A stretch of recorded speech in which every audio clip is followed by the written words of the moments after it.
जो स्वागत है आपका विनर्स एकेडमी प्रयागराज में। मैं समीर शुक्ला और आज हम लोग प्रोनाउन के एक्सरसाइज के बारे में बात करेंगे। उसे सॉल्व करना है, फुल सॉल्व करना है। इसलिए ये वीडियो बहुत इंपॉर्टेंट है क्योंकि प्रोनाउन से अक्सर क्वेश्चन पूछे जाते हैं। काफी इंपॉर्टेंट इसमें रूल है। अगर आपने वीडियो इसका रूल वाला नहीं देखा तो नीचे डिस्क्रिप्शन में लिंक है, उसमें आप जाके जरूर देखें, जिससे आपको सारी चीजें क्लियर हो जाए कि कैसे हमें प्रोनाउन से रिलेटेड क्वेश्चन को सॉल्व करना है। उसके अलावा बाकी सारी चीजें, सारे वीडियोस आपको डिस्क्रिप्शन में मिल जाएंगे, जिस भी वीडियो को आपको जरूरत है। तो यहाँ पर आप देख रहे होंगे पीछे मेरे 7-8 क्वेश्चन है, जबकि टोटल इसमें हमारे 27 क्वेश्चन है। तो मैं यहाँ पे 15 से 17 आपको क्वेश्चन कराऊंगा। कुछ क्वेश्चन ऐसे जो आपको ऑलरेडी आ रहे होते हैं, नहीं आएंगे तो आप बिल्कुल मैसेज कर सकते हैं नंबर पर, कमेंट सेक्शन में कमेंट कर सकते हैं। मैं बिल्कुल बताऊंगा, श्योर है उसका जवाब दूंगा। तो वीडियो लास्ट तक देखना, बहुत इंटरेस्टिंग है, मजेदार होने वाला है और एक से एक इसमें चीजें मैं आपको बताऊंगा, दिखाऊंगा और समझाऊंगा। तो लास्ट तक देखना। दोस्तों को शेयर जरूर कर देना, नए हो चैनल पर तो सब्सक्राइब कर देना। तो सबसे पहला सेंटेंस हमारा है कि one must do his duty. आपको भी पता है और ये अच्छे से जानते होंगे कि जैसे ही का हिज होता है, सी का हर होता है, वी का अवर होता है, आई का माई होता है, उसी तरह से वन का हमेशा क्या होता है भैया? वंश होता है। वन का वंश होता है।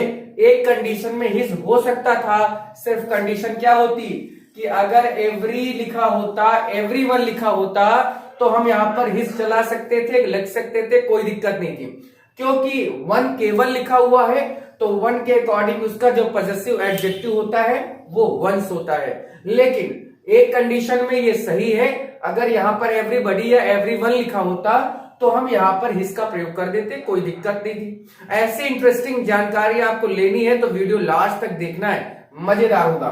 नेक्स्ट हमारा है I, you and he went to Delhi. अब आपने पढ़ा होगा कि अगर तीनों पर्सन एक साथ एक सेंटेंस में आ जाएं तो उनको लिखने का सही क्रम क्या होता है?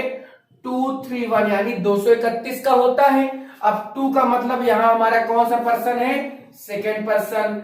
ही और 3 का मतलब यहां पर क्या है? Third person. उसके बाद लास्ट में क्या आएगा? फर्स्ट पर्सन यानी आई। तो you, he and I went to Delhi लिखना है हमें। तो क्लियर हो गया होगा कि जब भी तीनों पर्सन से रिलेटेड, मैं आपको बता दूं टोटल 5 रूल है और उसका आप पर्सनल प्रोनाउन में जाकर उसका वीडियो देख सकते हैं।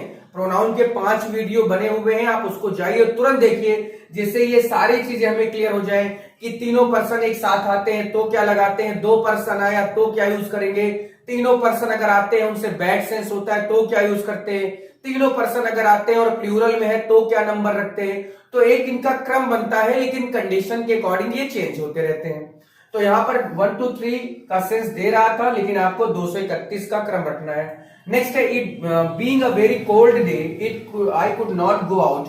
यहां पर ये सेंटेंस हमारा नॉमिनेटिव एब्सोल्यूट का थोड़ा सा आ गया है, क्योंकि बीइंग से हमारा कोई सेंटेंस शुरुआत नहीं हो सकती। इस वजह से यहां पर हमें एक चीज करना है, और वो क्या करना है? इट का प्रयोग करना है। और इट का प्रयोग आप करते हैं तो फिर ये अच्छा सा हो जाएगा कि बहुत ज्यादा ठंडा दिन होने के कारण मैं बाहर नहीं जा सका। तो it being a very cold day ऐसे लिखकर कॉमा करके फिर पूरे सेंटेंस को लिख दीजिए कि I could not go out. ये बहुत इंटरेस्टिंग सेंटेंसेस है। इस तरह के सेंटेंस आपने देखे जरूर होंगे। आपने अभी तक एक्सरसाइज सॉल्व नहीं की तो आप यहाँ पे सॉल्व कर सकते हैं। नेक्स्ट हमारा it is me who did it. देखिए एक बात याद रखिएगा कि हु, विच और दैट ये हमारे तीनों रिलेटिव प्रोनाउन होते हैं। और रिलेटिव प्रोनाउन जो होता है वो हमेशा अपने एंटीसीडेंट के अकॉर्डिंग आता है। तो हु तो चलो ठीक है, लेकिन आप यहां पर एक चीज जान लें कि जब भी रिलेटिव प्रोनाउन से पहले अगर हमारा कोई ऑब्जेक्ट है तो वो ऑब्जेक्ट हमेशा अपने नॉमिनेटिव यानी सब्जेक्टिव केस में होगा। और यहां पर मी ऑब्जेक्टिव है तो आई का, मी का सब्जेक्टिव केस क्या होता है? आई। तो it is I who did it, ये सही है। It is I who did it ऐसे आप बनाएंगे तो आपको पूरे में से पूरा नंबर देने से कोई रोक नहीं सकता। ना किसी के अंदर इतना हिम्मत है कि वो आपका नंबर काट ले, कभी नहीं आपका नंबर कटेगा। सिर्फ आपको रूल, आपको वो चीजें पता होनी चाहिए जो इसमें यूज है। मान लीजिए क्वेश्चन बदल दिया गया, इट इज हिम कर दो, इट इज हर कर दो, लेकिन क्वेश्चन का रूल तो वही है ना कि भाई हमारे सामने अगर रिलेटिव प्रोनाउन है तो उससे पहले नॉमिनेटिव या हम उसका सब्जेक्टिव केस ही लेते हैं। नेक्स्ट हमारा है कि योर सेल्फ आर रिस्पॉन्सिबल। अब देखिए योर सेल्फ क्या है हमारा, एक रिफ्लेक्सिव प्रोनाउन है, and reflexive pronoun can not be work as a subject, यानी रिफ्लेक्सिव प्रोनाउन सेंटेंस में सब्जेक्ट का काम नहीं कर सकता। अब जब योर सेल्फ आर दिया हुआ है और इसको हम ये कह रहे हैं कि जो भी सेल्फ लग के बनता है कोई भी नया प्रोनाउन, तो वो आपका रिफ्लेक्सिव प्रोनाउन होता है, your self, my self, her self, him self, है ना। तो ये कभी भी सब्जेक्ट का काम नहीं करते। अगर इनसे हमें सब्जेक्ट के रूप में यूज करना है तो ये जो योर सेल्फ है ये जिससे बना है वो भी लिख दो। तो भैया लो लिख दिया हमने कि यू योर सेल्फ। अब ये आपका सेंटेंस सही बन सकता है, इसमें कोई गलती नहीं, लेकिन केवल योर सेल्फ था वो गलत था। यू योर सेल्फ होगा तभी ये सेंटेंस आपका सही माना जाएगा। नेक्स्ट है home book is this. Home book is this number 6, ये आपके लिए है। फॉर यू लिख दिया मैंने, इसका कमेंट में आप जवाब जरूर देंगे, होम बुक इज दिस।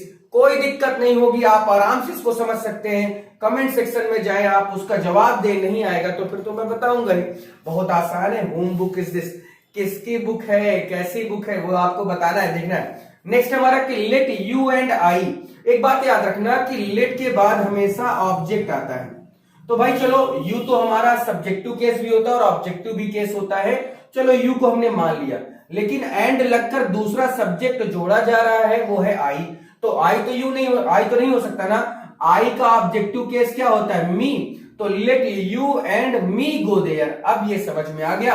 तो लेट के बाद हमेशा ऑब्जेक्ट आता है, और क्योंकि एंड से जुड़ा हुआ है इस वजह से यहां पर मी की जगह, आई की जगह क्या होना चाहिए, मी का प्रयोग होना चाहिए। बहुत इंटरेस्टिंग सेंटेंसेस थे। नंबर 6 आपको छोड़ा, आपके लिए मैंने छोड़ा है, आप इसका जवाब जरूर दें। उसके बाद हम लोग आगे के सेंटेंस को देखते हैं। चलो नेक्स्ट सेंटेंस है none of the two sisters is married. देखिए none of the two sisters is married. एक बात, एक रूल यहाँ पे याद रखें कि नन का जो यूज होता है वो हमेशा दो से अधिक के लिए होता है, और जब भी नाइदर का यूज होता है, नाइदर का ही एक वर्ड है, दूसरा वर्ड है, सब्स्टिट्यूट है नन। तो नाइदर का यूज हमेशा दो लोगों के लिए होता है, जबकि नन का यूज हमेशा दो से अधिक के लिए होता है। तो यहां पर दो की बात हो रही, टू सिस्टर्स, तो यहां पर नन का प्रयोग नहीं होना चाहिए। अगर 5 सिस्टर होता तो नन का प्रयोग होता, कोई दिक्कत नहीं, लेकिन यहाँ 2 सिस्टर्स है तो यहां पर नन का प्रयोग ना होके हमें क्या यूज करना है, नाइदर का प्रयोग। तो neither of the 2 sisters is married. ये समझ में आया, ये सही हो गया, क्योंकि दो लोगों की बात हो रही तो नाइदर का प्रयोग करते हैं, दो से अधिक की बात होती है निगेटिव सेंस में तो नन का प्रयोग करते हैं। नेक्स्ट है आई will avail of this chance. Avail of का मतलब होता है लाभ उठाना या फायदा लेना। अब देखिए कुछ वर्ड आपको याद रखना है, जैसे अवेल ऑफ है उसी तरह से है हमारा प्रेजेंट, एब्सेंट, ठीक है, इंट्रोड्यूस, ऐसे कुछ वर्ड हैं जिनके बाद हमेशा हम रिफ्लेक्सिव प्रोनाउन का प्रयोग करते हैं। ये रूल बताया है मैंने, देखिएगा वीडियो में देखिए। तो avail of, present, absent, introduce, pride, enjoy, इन सभी वर्ड के बाद रिफ्लेक्सिव प्रोनाउन का प्रयोग होता है। अब यहां पर रिफ्लेक्सिव प्रोनाउन प्रयोग किया नहीं गया तो हमें करना होगा।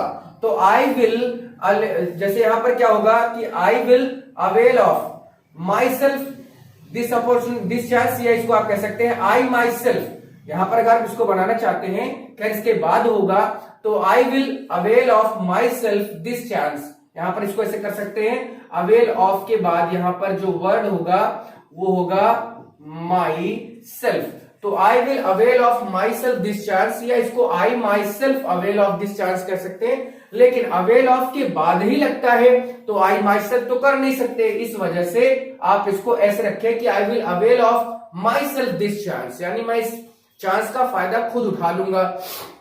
नेक्स्ट हमारा it is I who has done it. अब एक और रूल समझिए कि हु यहां पर दिया है और आई यहां पे दिया है और यहां पर हैज दिया है, तो आई के अकॉर्डिंग यहां पर हेल्पिंग वर्ब होनी चाहिए, आई के अकॉर्डिंग तो हैव होना है, तो यहां पर हैज गलत है ना, तो यहां पर क्या होगा, हैव का प्रयोग होगा।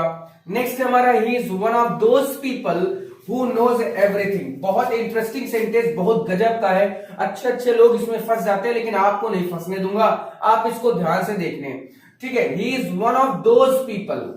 पीपल यहां पर हमारा प्लूरल है, हु आया जो के सेंस में, एक रिलेटिव प्रोनाउन के सेंस में, तो अब बताओ कि ये जो सब्जेक्ट हमारा है या ये जो वर्ड हमारा है, रिलेटिव प्रोनाउन से पहले जो वर्ड जिस कंडीशन में होता है उसके बाद वाला वर्ड भी उसी कंडीशन में होता है। तो हु के पहले पीपल प्रोनाउन है, सॉरी प्लूरल है, तो यहां पर नोज हमारा क्या है, सिंगुलर दिख रहा है। तो प्लूरल ये है, सिंगुलर ये है, गलत है। तो हमें इसको भी प्लूरल बनाना है तो नो का प्रयोग करना होगा। तो he is one of those people who know everything.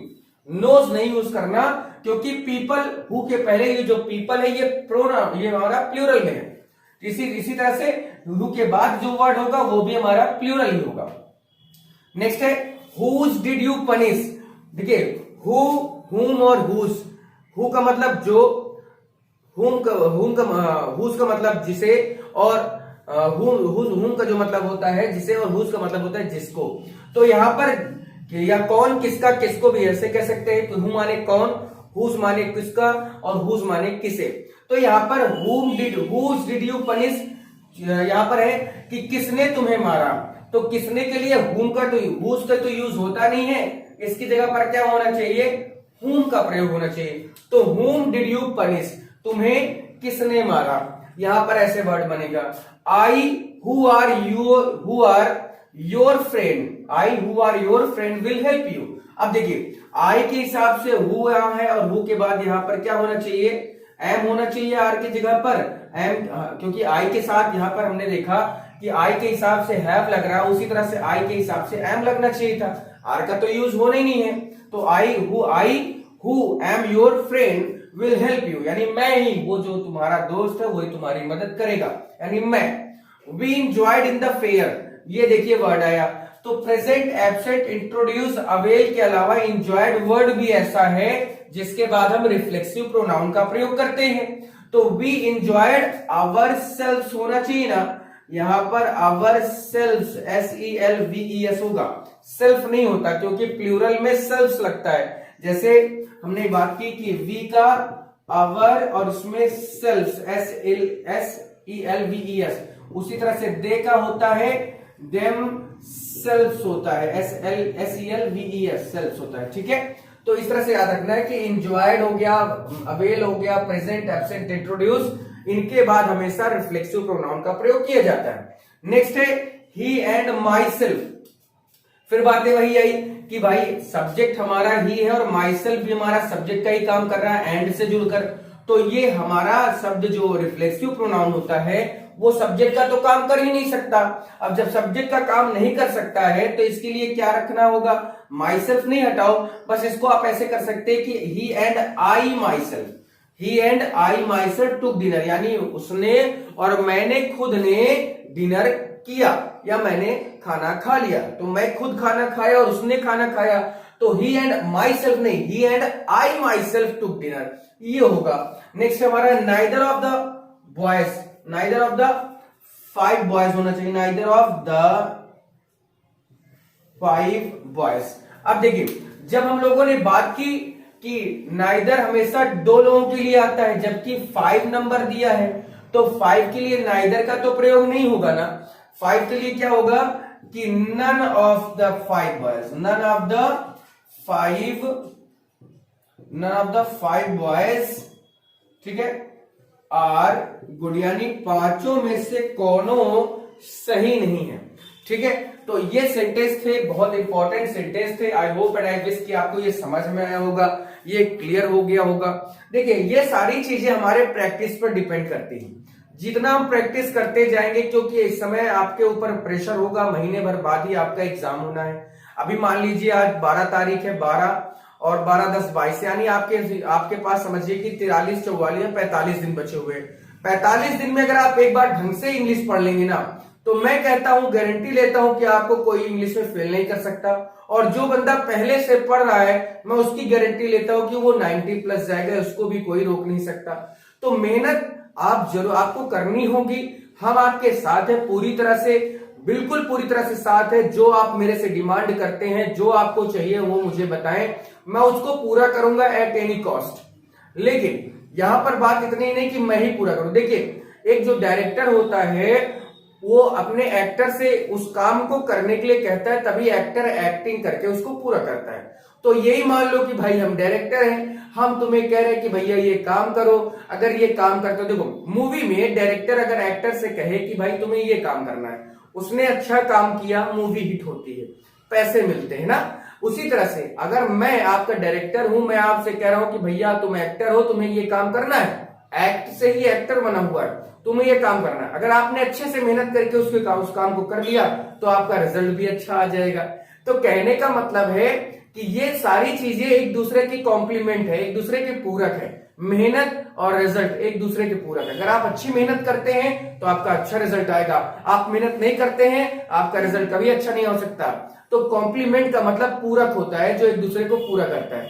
मैं आपको पूरा करने में लगा हूं, आप मुझे पूरा कर दें, आप मेरी बातों को पूरा कर दें, वही हमारा कॉम्प्लीमेंट होगा।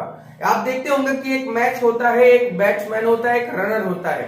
अगर बैट्समैन सोचो कि अकेले ही वो रन बना डाले तो ये कभी पॉसिबल नहीं है। वो दौड़ेगा और दौड़ने में रनर को साथ देना होगा, नहीं तो फिर रन आउट और पूरी टीम बेकार और मैच हार गए।